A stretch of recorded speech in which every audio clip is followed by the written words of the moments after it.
Good afternoon, everyone, and welcome to this new IDF webinar. So as you know, one of IDF's main focus is on preventing diabetes-related complications. Education is, of course, key for this, and that is why we are organizing this webinar today. So today we are going to be speaking about cardiovascular disease, which is very strongly related to diabetes. And today as speakers, we have two IDF staff members. So this is Suvika Ranga speaking. I am the epidemiology manager in IDF, and my main responsibilities are the management of global diabetes research and epidemiology projects, including IDF Diabetes Atlas. I come from Finland. I have an undergraduate degree in public health nursing and graduate degree in public health from Lund University in Sweden. I have specialized into health literacy, and I am a health literacy and self-care committee member at European Health Parliament and equity and health literacy working group member at OMRACT. Hi everyone, I'm Elson and I work as a junior professional officer here at IDF. I'm from the Netherlands and I have a background in health policy management and global health, and my main responsibilities here at the executive office is to coordinate the Kids and Diabetes in Schools project, and also to make sure that DNET, which is our diabetes network for healthcare professionals, is running smoothly. So thanks, Subi, thanks, Els. And today we have one additional speaker. So she's one of our Blue Circle Voices members, and she also lives with cardiovascular disease. Hello, Stella. Hello, everybody. My name is Stella. I come from Serbia. I've been living with type 1 diabetes for more than 4 decades. And of course, I have some cardiovascular problems, but I learned how to live with them. I usually take classes with my soulmates, as I can say. So I'm a peer educator, and I know lots about diabetes. Okay, thanks a lot, Stella. So you will be intervening throughout the webinar. We will be hearing more from you afterwards. Okay, so one last comment from my side before starting with the webinar. If you have any questions while we are going through the presentation, please use the chat to leave your questions there, and we will have a Q&A session at the end to solve all your questions.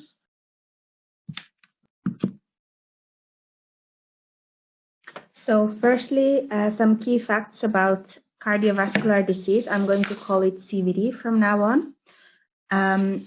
Firstly, the 4 main types of non-communicable diseases are diabetes, CVD, cancer, and chronic respiratory diseases. So CVD and diabetes are both part of the NCDs. Next slide.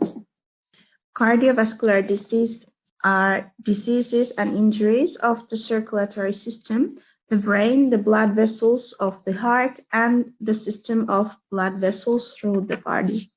CVD includes stroke, coronary artery disease, and peripheral artery disease. And here I have a question for Stella. Which type of CVD do you have?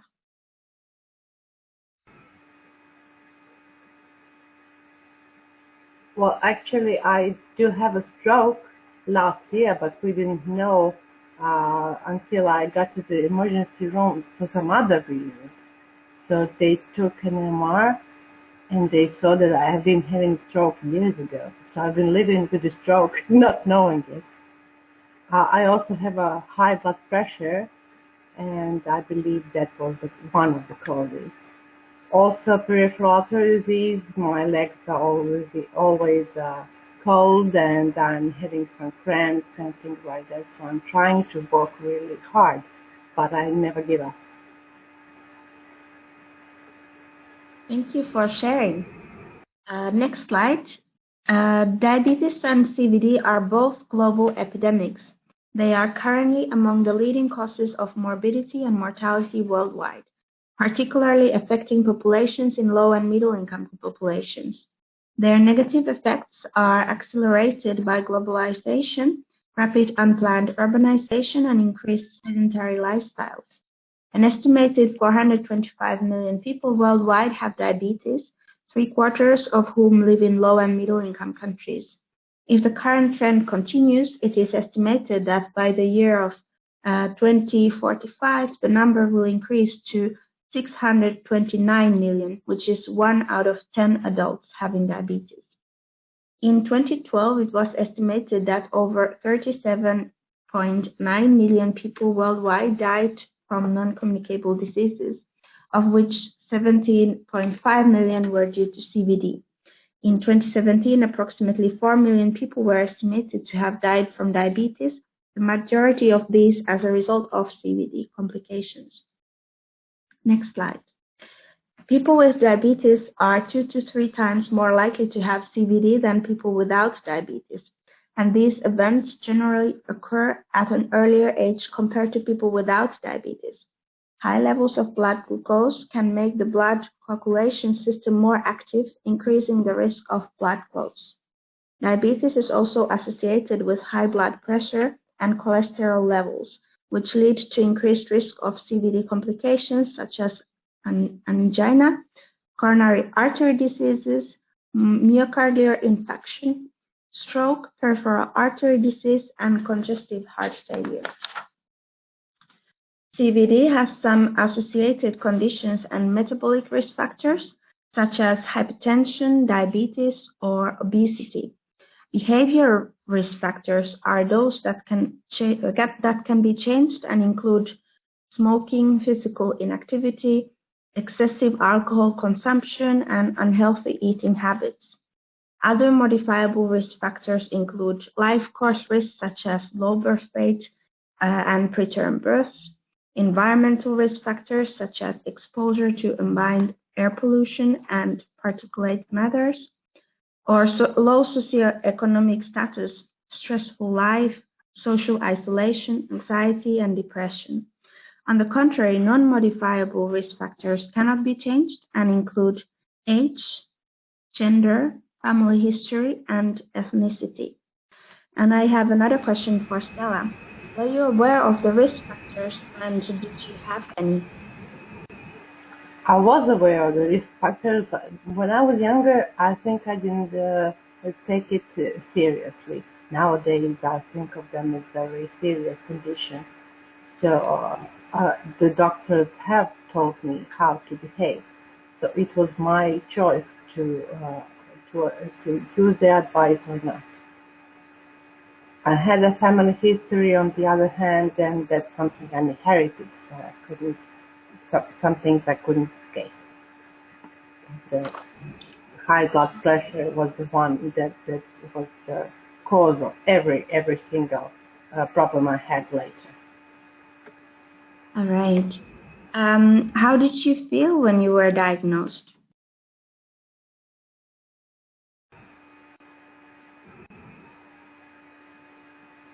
I'm sorry, I didn't hear your question. How did you feel when you were diagnosed with CVD?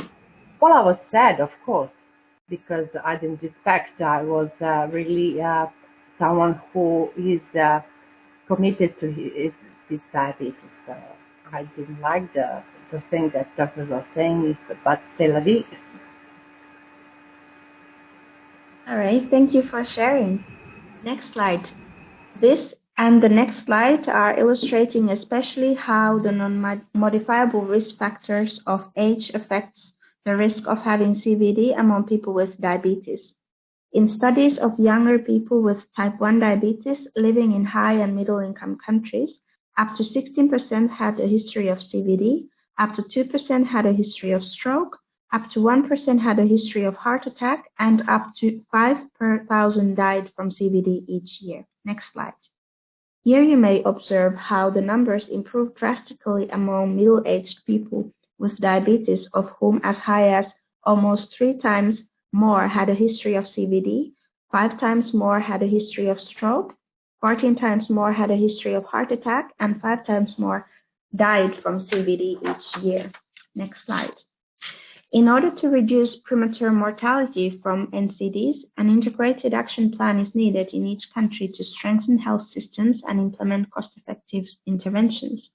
The incidence of CVD in people with diabetes can be decreased through individual-level interventions, such as reduction of intake of sugar, salt, and fat, improved fruit and vegetable intake, increased physical activity, smoking cessation, and avoidance of excessive alcohol. At the population level, the healthcare system should be strengthened, the education of people with NCDs should be improved, and access to essential medicines should be increased. The progress and efficacy of these interventions can be measured through internationally standardized monitoring systems and high-quality epidemiological assessments. IDF encourages all countries to work towards good health and well-being for all people living with diabetes. Stella, did you adopt any of these strategies? Firstly, I like to cook.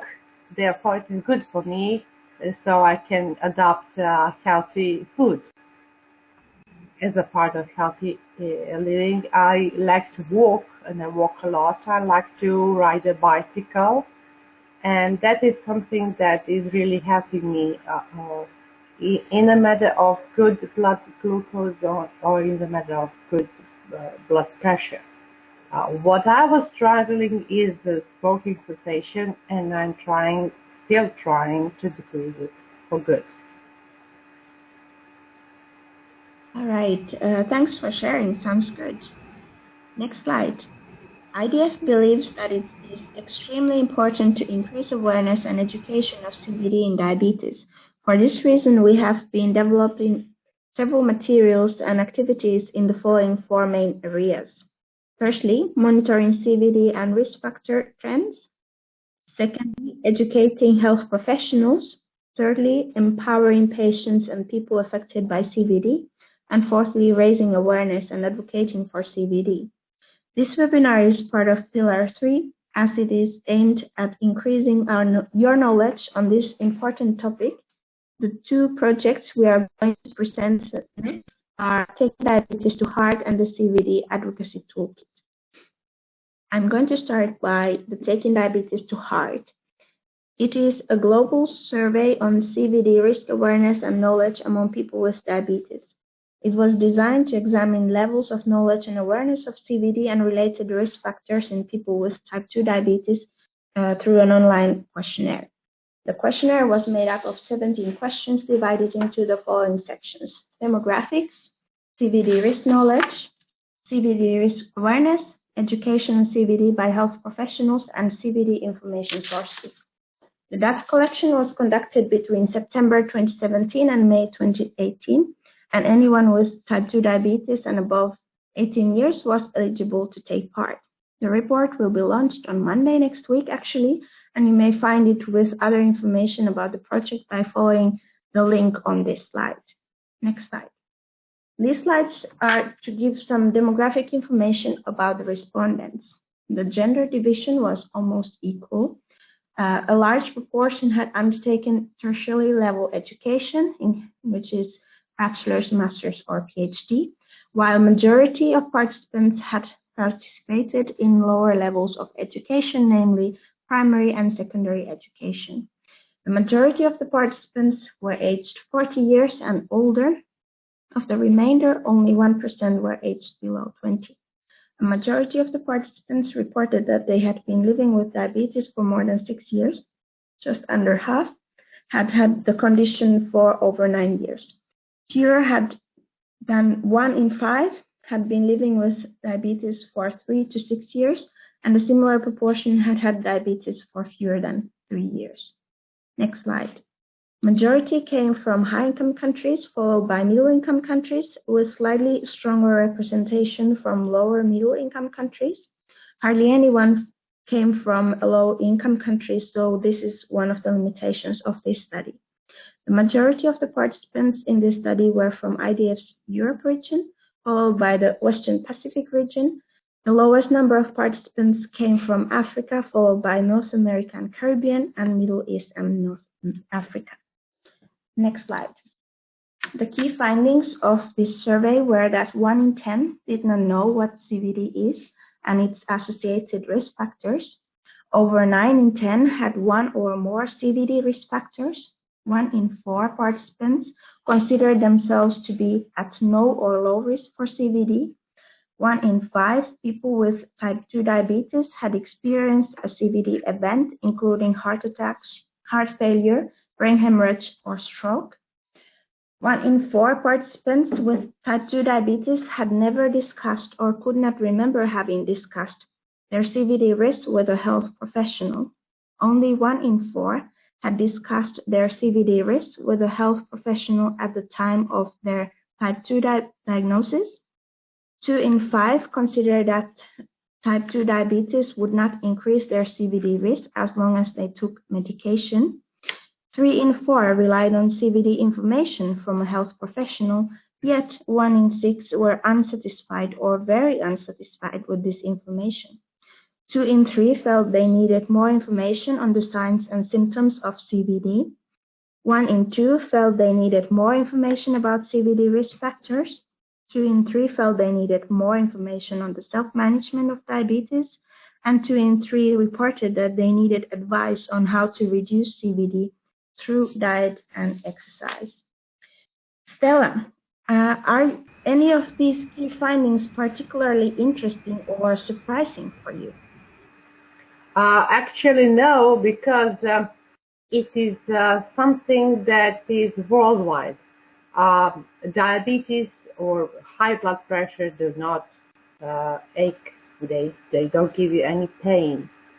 But it is usual people with type 2 diabetes discover they're having some sort of CVD in the moment when they are diagnosed with diabetes. That is really sad. That really is a good example of what is the reality among the people, among these numbers that we have. Yes. Thank you for sharing. So next slide, we have the recommendation of the report, which are the following. Firstly, to increase health promotion activities with a focus on common risk factors for CVD and type 2 diabetes. Secondly, inform health professionals about their important role in increasing awareness and knowledge of CVD in people with type 2 diabetes. And thirdly, implement CVD monitoring systems among people with type 2 diabetes. Thank you on my behalf. So I'll be speaking about the IDF Advocacy Toolkit, CVD and Diabetes. So earlier this year, IDF developed an advocacy toolkit on CVD and diabetes, which you might have seen promoted in one of the YLD or BCP newsletters. The toolkit is available in the 6 UN languages on the IDF website, so you can click on the link in the slide to download the toolkit if you like. And you've all heard by now why CVD in diabetes is important, and that type 2 diabetes is a major risk factor for CVD. However, this fact is not well known amongst a lot of decision makers and influencers. Therefore, the toolkit is developed for people living with diabetes and or CVD, their caregivers, patient organizations, and anyone else that is interested to advocate on this topic. So the toolkit explains in 7 simple steps on how to develop your own advocacy plan, which you can then tailor to your own context and environment. So the steps complement each other depending on your advocacy initiatives, so you do not have to include all steps.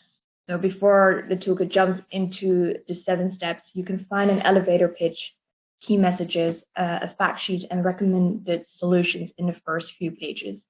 So these first few pages are ready-made content that you can use in your advocacy plan.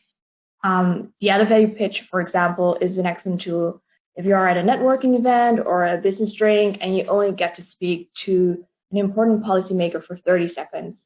The key messages, fact sheets, recommended solutions are a great communication tool to leave maximum impact with your audience. In a clear and concise way, you can relay your message to your target audience. So to make your message more impactful, you can adapt them to your own context. So you can use national diabetes and CVD figures. You can think of the prevalence, incidence or mortality rate. You can look into national legislation or policies on the prevention and control of CVD and diabetes, or look at the national expenditure on diabetes and or CVD care and how this impacts the national economy. We also recommend making printouts to make dissemination easier and so that your target audience can have a look at it later on. So I will quickly go through each step, but if you have any more questions, please do not hesitate to ask a question in the comment section, or if you are watching the uploaded version, you can always find more information by downloading the toolkit on the IDF website. So first, we begin with defining the situation of diabetes and CVD. This step is crucial to fully understand all facts and the link between both conditions. So you need to properly frame the issue that you like to address, and this will help you to identify who you want to collaborate with and who you want to influence. Furthermore, this will also help you to set your goals and objectives. We advise you to define the situation in your area, region, or country. The second step is to set up your goals, objectives, and priorities. So after successfully defining the situation, you will need thorough planning. So set up long-term goals and SMART objectives. SMART stands for specific, measurable, achievable, realistic, and time-framed. So an example of a long-term goal is living in a world without diabetes, or prevent CVD amongst people living with diabetes. And a SMART objective will be to reduce premature death from CVD by 25% by 2025. The third step is to identify your target audience. So identifying the key audience and influencers who can help drive your agenda is vital to campaigning. So use a stakeholder analysis to identify the most important target. So Stella, in your country, who do you think will have the most influence and help drive your agenda in your campaign? The most influence, for example, have the doctors. I would like if they could prescribe physical activity as a part of the therapy, because people are not aware, people with diabetes, of course, that the physical activity could save them from a lot of troubles later. Then the most influence could be some sports celebrities. We have some people with diabetes that run marathons, that they are all role models to young people with diabetes. So such kind of things, the powerful message they will bring and they will share. Okay, thank you, Seth. Those are great examples. In the toolkit itself, we also have listed potential decision makers and influencers. So if you are preparing your own advocacy plan, this can kind of give you an idea on who to approach. And it also includes tips for engaging parliamentarians, different way of reaching your target audience, and a step-by-step approach to work with decision makers. So the first step is to use key messages. So communicate to your audience using key messages to make sure you reach maximum impact. Understand your audience first and tailor them as well. So you can ask yourself, how much do they know about diabetes? How much do they know about CVD and its related complications? Are they busy individuals with little time to read lengthy letters? As mentioned earlier, we have already developed key messages in the toolkit. However, we do recommend to tailor them to your own context. And in toolkit, we have more tips on creating them, the key messages and the talking points. Stella, so what kind of key messages would you convey to your audience? One of the key messages we are using, it is fairly shared, is eat less, walk more. For instance, we use it for type 2. So they are aware of their condition. Eat less, walk more. Okay, thank you, Stella. That is a great example. Next slide, please. So the fifth step is to select the message and the messenger. So after you've developed the key message, you should communicate them in a compelling way. So tailor the message depending on your audience. What would they need to hear? What motivates them? And the message should relate the truth, but also appeal to the audience interests. And afterwards, you identify the messenger. So the person who delivers the message should have great communication skills. And depending on the situation, you could opt for an expert with high credibility or a person talking from personal experience. So after selecting the message and the messenger, identify the right opportunity that will allow you to promote your advocacy. advocacy message amongst its intended recipients. Stella, what is a message you have used in your advocacy activities? One of the messages is that heart is a muscle, and you know that you will lose any kind of muscle that you do not use. So please use your heart in order not to lose it. That's great. I think a lot of people forget that the heart is the most important muscular organ in the body, and we have to make sure to keep the heart fit by eating healthy and exercising loads. So the 6th step is to work in partnership to reach a wider audience. So you can think about NGOs, academia, the private sector, etc., to help you spread your message. Are there any potential partnerships that you would like to add on, Stella? We are organizing marathon, Blue Circle around Sava Lake. We are actively joining some other sports clubs in order to promote physical activity and such things. Yeah. Okay, great suggestions to involve sport clubs and athletes. So the 7th and the last step is to monitor and evaluate your work, and if necessary, to amend your strategy. So revisiting the steps is a good way to check if you're reaching the right audience, so sending the right message, and if you're on your way to achieve your outcomes and goals. So we advise you to make an evaluation framework during the development of your advocacy strategy. This will ensure that you can evaluate as objectively as possible. So these are basically all the 7 steps in a nutshell. And as mentioned before, you don't need to include all 7 steps while developing your advocacy plan. We know that being an advocate is not the easiest job. So we hope that this toolkit will give you some guidance during your advocacy efforts. And if you have any questions, feel free to leave them in the comment section, or you can contact the IDF Advocacy Department. And we wish you lots of luck. Stella, is there anything you'd like to add on why it's important to engage in advocacy? I wanted to add that people do not walk, so we can monitor and evaluate by ourselves with some things we change in our life. So we can see if our blood sugar is better. We can see ourselves if our blood pressure is better. So just walk and measure yourself. Okay, so thanks a lot everyone for sharing this information on taking diabetes to heart, on the CVD advocacy toolkit, and of course on the key facts of CVD. Before starting now with the Q&A session, Stella, is there something else that you would like to say about your life with CVD? I think I have said everything I've got for today. Thank you.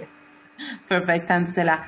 So I'm just going to check now. We have a couple of comments from Narsima from India. He's saying that he has conducted more than 300 camps in India from July to November this year. So that's a lot. He has reached 75,000 people. 75,000 people were diagnosed. And 50% of them, they didn't even know that they had the diabetes before. Of course, most of them were type 2. And Narsima is asking how we can educate them, even if most of them actually they do not have obesity, but they don't have obesity nor cholesterol. They are not smokers, but they still have type 2. And they are surprised to be having CVD. So do you have any recommendations?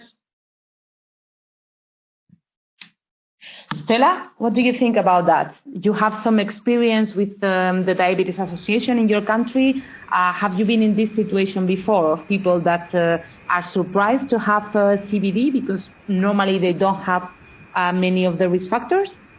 Yes, we used to have a camp for type 2 diabetes, people with type 2 diabetes, for elderly people. So they are all having some kind of CVD.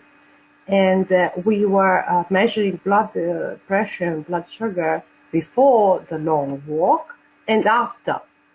So the results were much better after the walk. So that's how we show them that the changing of lifestyle has helped them a lot. Okay, thanks, Stella. I can also add to that once these people are diagnosed with diabetes, it's very important to give them accurate information, what next. So probably direct them to the health facilities in order for them to receive good information from healthcare professionals. And one thing that I would like to add is to stick with one healthcare practitioner so that that person really knows your medical background and make sure that you have the best possible care. Okay, thanks a lot, everyone. So I think the lesson here is that, well, there is not enough education on CVD, both for people that do not have diabetes and the same for people that have diabetes. So, of course, we need to continue working on education. Yeah, I guess, Narsima, this is something that you can continue doing with your project. So it looks like we do not have any more questions. So, well, we can close the webinar for today. So thanks, Subi, thanks, Els, for participating in this webinar. Stella, thanks a lot for your participation today. Is there one last thing that you want to say to us? Keep walking. We will. Thank you, Stella. So thanks everyone for attending today. So today was the last IDF webinar for this year, for 2018, but we are already working on preparing some webinars for you for next year. So see you in 2019. Thank you. Bye. Bye.